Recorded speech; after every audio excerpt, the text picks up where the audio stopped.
So you decided to visit, and visit some more. And subsequently, you've been invited to a one-to-one coffee chat. Maybe you call it a lunch and learn. Doesn't matter what you call it.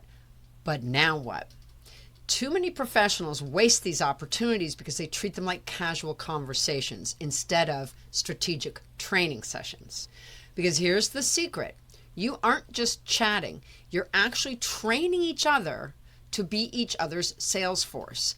And that's why one-to-ones deserve structure. Now, BNI has this completely dialed in, so again, we're going to rely on them. They teach that a great one-to-one is about building trust and giving specifics. And because they dominate in networking skill sets, we're going to follow that model, and rightly so. We do highly recommend BNI. It is the top contender in our top 10 list of preferred networking groups. If you can swing it, it's worth every penny if you put in the work. And that's the key with everything you do in business. Reap what you sow. And you'll see how the outcome of this kind of meetup changes exponentially when both parties are working it together, having been trained the same way. But let's get back to it.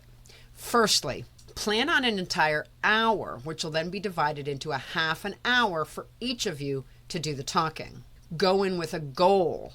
I want this person to know exactly who to send my way, and vice versa. Come prepared with a short intro about who you serve, what problems you solve, what a perfect referral looks like, and where you typically meet those people.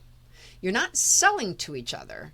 You're training each other to sell on your behalf.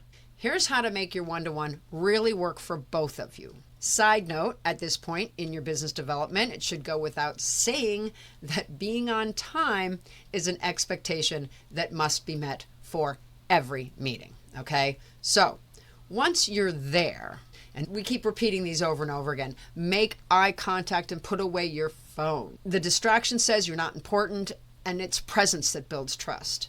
2, be a great listener. Don't just wait for your turn to speak. Really hear them and take notes. Yes, with an actual pen and paper. You should have one in your purse all the time anyway.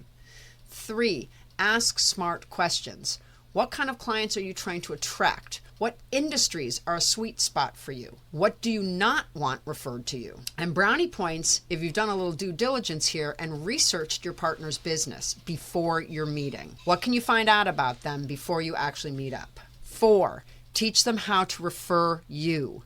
Give simple phrases they can say when introducing you. If you're frustrated with your books, I know someone who can make it all make sense. 5, follow up and follow through. If you promise to introduce them to someone, do it.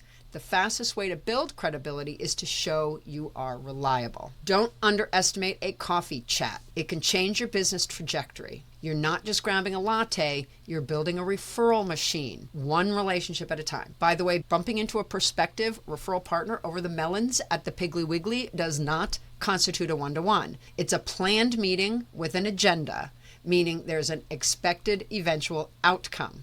Want more of our networking essentials? Then please watch Visit, and Visit Some More, and then hit How to Perfect Your Elevator Pitch, and then top that off with You're Never Fully Dressed Without a Smile. Don't forget to like, share, and subscribe for more from the 4-Minute Maven, because we're going to turn your small talk into big opportunities in 4-minute intervals. And if you've got an extra 4, coming up next, build your confidence crew. Let's see what that one's about.